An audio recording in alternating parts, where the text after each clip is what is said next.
Student, मैं मंजू शाक्या आप सभी की हिंदी की अध्यापिका आपका अपने YouTube चैनल पर स्वागत करती हूँ। आज हम CBSE कक्षा 9 के हिंदी व्याकरण विषय का प्रथम पाठ पढ़ेंगे, जिसका नाम है उपसर्ग एवं प्रत्यय। आप सभी लोगों ने इस चैप्टर को पिछली कक्षाओं में भी पढ़ा होगा। आज हम उपसर्ग और प्रत्यय में से सिर्फ उपसर्ग को पढ़ेंगे, क्योंकि थोड़ा थोड़ा पढ़ने से हमें अच्छे से समझ में आएगा। आप सभी जानते हैं कि शब्दों का निर्माण वर्णों के मिलने से होता है, लेकिन शब्दों का निर्माण उपसर्ग और प्रत्ययों से भी होता है। चलिए हम आगे उपसर्ग की डेफिनेशन समझ लेते हैं। उपसर्ग वे शब्दांश जो किसी शब्द या पद के आरंभ में, आरंभ मतलब पहले, लगकर उसके अर्थ में विशेषता ला देते हैं, उपसर्ग कहलाते हैं। उपसर्ग में दो शब्द हैं, उप अर्थात समीप, और सर्ग का मतलब होता है सृष्टि करना, निर्माण करना। अर्थात ऐसे शब्द जो किसी शब्द के प्रारंभ में जुड़ कर के अर्थ में परिवर्तन ला देते हैं, उपसर्ग कहलाते हैं। अब हम उपसर्ग की विशेषताएं समझ लेते हैं कि उपसर्ग में क्या क्या विशेषताएं होती हैं। नंबर फर्स्ट, ये स्वतंत्र रूप में प्रयोग में नहीं आते, क्योंकि ये एक या दो ही वर्ण होते हैं, इसलिए ये स्वतंत्र रूप में प्रयोग में नहीं होते। ये सेकंड पॉइंट है, ये अर्थवान नहीं होते, इनका कोई भी स्वयं का अर्थ नहीं होता। ठीक है। थर्ड पॉइंट है, ये पदों के पूर्व आरंभ में जुड़ने पर ही अर्थयुक्त होते हैं। ये जब किसी भी शब्द के, कोई भी सार्थक शब्द है, जब उसके आगे अगर जोड़ दिए जाते हैं तभी ये कोई उपयुक्त अर्थ प्रदान करते हैं। ये नेक्स्ट पॉइंट, ये पदों के अर्थ में विशेषता ला देते हैं, कभी कभी प्रतिकूल अर्थ भी दे देते हैं। प्रतिकूल का मतलब होता है विपरीत अर्थ, अर्थात ये अपने आप में स्वतंत्र नहीं होते हैं।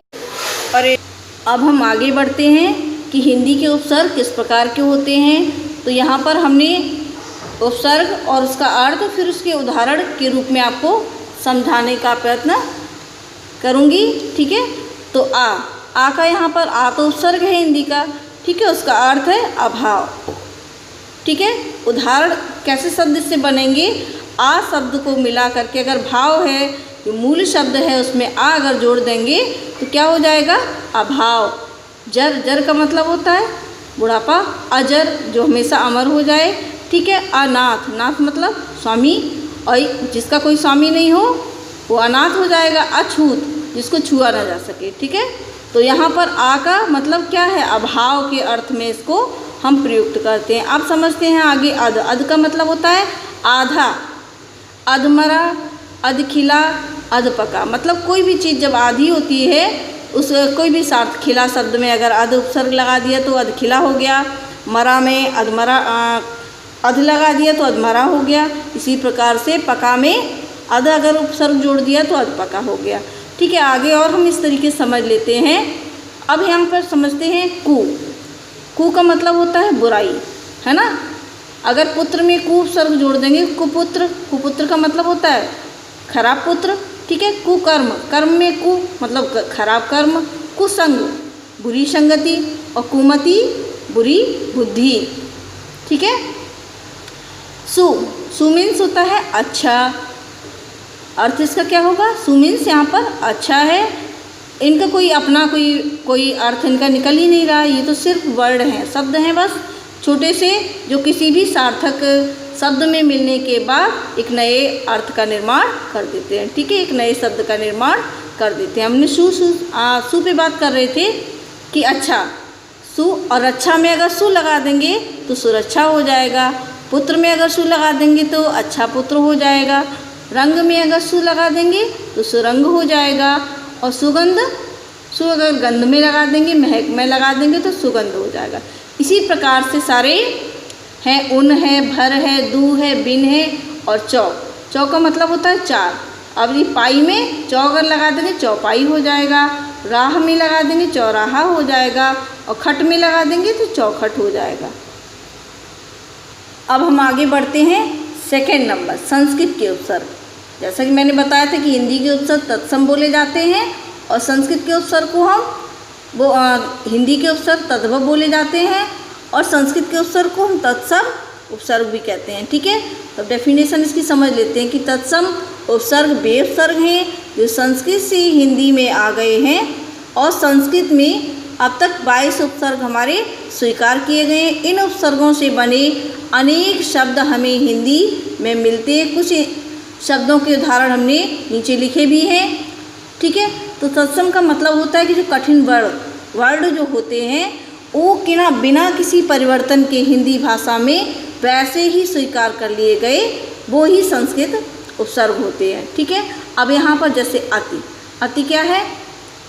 अति उपसर्ग है। अति का मतलब होता है अधिक या श्रेष्ठ। अब अत्यंत शब्द इसमें अति जोड़ दिया तो यंत में आधाता यहाँ पर आ गया। ठीक है, फिर अत्यधिक, अधिक का मतलब अति मीन्स अति प्लस अधिक, अत्यधिक बन जाएगा शब्द। अतिशय, शय में अति अगर जोड़ दिया तो अतिशय हो गया, बहुत अधिक। ठीक है, इसी प्रकार से उत का मतलब होता है ऊपर और उद का मतलब होता है श्रेष्ठ। उत्कंठा, उत्कंठा हम कैसे लिखेंगे? उत जैसे ऊ और ता बना करके हम उसका संधि विच्छेद करेंगे तो उत में ता में हलंत लग जाएगा और प्लस करके हम कंठ लिख देंगे, कंठा। ठीक है, बराबर मिलकर के क्या हो जाएगा? उत्कंठा। इसी प्रकार से जितने भी कठिन शब्द हैं, निर है, निर का मतलब होता है निषेध, निर्वाह, निर्जल, निर्बल, परा हो गया, पीछे हो गया, उल्टा, परामर्श से शब्द बन गया, पराभव, पराजय, और स्व मीन्स होता है अपना, निजी अर्थ हो गया इसका। ठीक है, स्वदेश, स्वभाव, स्वतंत्र, इस तरीके से संस्कृत के उपसर्ग हमें समझ में आ जाएंगे। इसके बाद हम आते हैं थर्ड नंबर पर उर्दू और फारसी के उपसर्ग। इन्हें हम विदेशी उपसर्ग भी कहते हैं। ठीक है, जो उपसर्ग विदेशी भाषाओं से हिंदी भाषा में आए हैं उन्हें हम आगत मतलब आए हुए उपसर्ग कहते हैं। कुछ उर्दू फारसी उपसर्ग इस प्रकार से है। अब देखिए यहाँ पर उपसर्ग बे, कुछ ये थोड़े अजीब से होते हैं, इनको बोलने में कोई अर्थ हमें नहीं समझ में आता है। इनको बोलते समय कोई भी हमें अर्थ नहीं समझ में आएगा, लेकिन जब हम इसका ध्यान से इसका अर्थ समझेंगे तो सारा समझ में आ जाएगा। बे का मतलब होता है बिना। ठीक है, बेअदब, बिना सलीके के, बेकायदा, बिना कायदे के, बेपनाह, है ना, बहुत अधिक। बेपनाह का मतलब होता है बहुत अधिक। देखिए अलग ही अर्थ यहाँ पर हो गया। ठीक है, तो ना, अब नेक्स्ट आता है ना मीन्स होता है यहाँ पर अभाव, ना लायक, जो किसी लायक नहीं है, नाराज, किसी से नाराज होना, नाकारा। ठीक है, ऐसे शब्द इनसे बन जाएगा। ठीक है, अब ये गैर का मतलब होता है भिन्न, गैर कानूनी, गैर हाजिरी, गैर जरूरी, ये सारे जो अजीब से शब्द आपको जो हिंदी या संस्कृत उपसर्ग में नहीं मिलेंगे, अलग तरीके के होंगे, वो सारे उपसर्ग किस में आ जाएंगे? उर्दू या फारसी के उपसर्गों में आ जाएंगे। ठीक है, फिर यहाँ पे हर का मतलब होता है प्रत्येक, हर वक्त, हर हाल, हर घड़ी। ठीक है, बद का मतलब होता है यहाँ पे बुरा, बदसूरत, बदनाम। इस प्रकार से हम सारे बिल है, बर है, सर है, हम है, हम का हो गया साथ साथ, हमदर्द, हम सफ़र, हम राज, है ना। ठीक है, अब हम आगे बढ़ते हैं। नंबर 4 उपसर्ग की तरह प्रयुक्त होने वाले संस्कृत के अव्यय शब्द। अव्यय का मतलब आपने पिछला पढ़ा ही होगा। अव्यय का मतलब होता है शब्द आपने सुना होगा कि विकारी और बेकारी, है ना। अव्यय का मतलब होता है जो खर्च ना हो, जो परिवर्तित ना हो। कुछ संस्कृत के ऐसे शब्द हैं जो लिंग, जिन शब्दों पर न लिंग का, न वचन का, न क्रिया का, न काल का किसी का भी असर नहीं होता है, वो चाहे जैसे भी प्रयुक्त करें एक ही रूप में रहते हैं। ऐसे ही संस्कृत के कुछ अव्यय शब्द हैं जो हिंदी में उपसर्ग के रूप में प्रयुक्त किए जाते हैं। संस्कृत में कुछ शब्द या शब्दांश जो प्रायः समास रचना के पहले भाग में आते थे, इतने अधिक प्रचलित हो गए कि उनका प्रयोग हिंदी में उपसर्गों की भांति होने लगा। मतलब प्रायः वो समास संरचना करने में, समास का को क्या कहते बनाने में प्रयोग किया जाता था, लेकिन वो इतने अधिक प्रचलित हो गए कि बाद में उनका प्रयोग उपसर्गों की तरह होने लगा। ये चूँकि संस्कृत वर्ड हैं इसलिए थोड़े बोलने में डिफ़िकल्ट भी होते हैं, ठीक है। इसी तरीके से हम समझते हैं कि उपसर्ग क्या है, अधः, इससे विसर्ग लगी है, अधः मीन्स होता है नीचे। अब इसका अर्थ देखिए, अधोपतन, जिसका पतन नीचे की तरफ होता जा रहा है, अधोगति है ना, जो नीचे की तरफ जा रहा है, अधोमुख, जो अपने मुख को नीचे किया हो। चिर, चिर मीन्स होता है बहुत, चिर परिचित, जो हमेशा से किसी से परिचित है। चिरायु मतलब बहुत लंबी आयु वाला, और चिरकाल मीन्स बहुत पुराने समय से, ठीक है।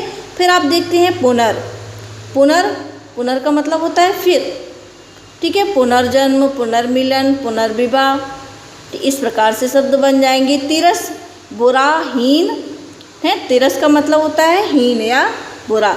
अब इससे शब्द क्या बनेगा, तिरस्कार और तिरोभाव। चलिए इसके थोड़े और हम शब्द समझ लेते हैं, जैसे सत हो गया, सत का सत्कर्म हो गया, सत्कार हो गया, सत्कार्य हो गया, है ना।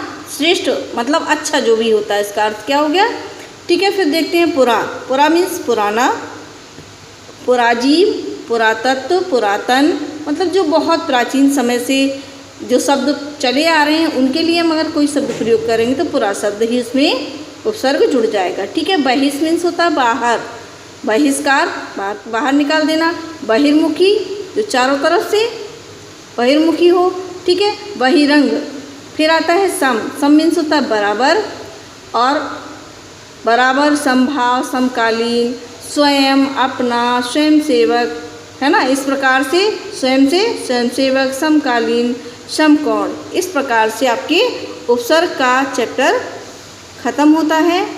नेक्स्ट वीडियो में हम प्रत्यय पढ़ेंगे। जब भी आपका पीरियड लगेगा तो हम प्रत्यय पढ़ेंगे।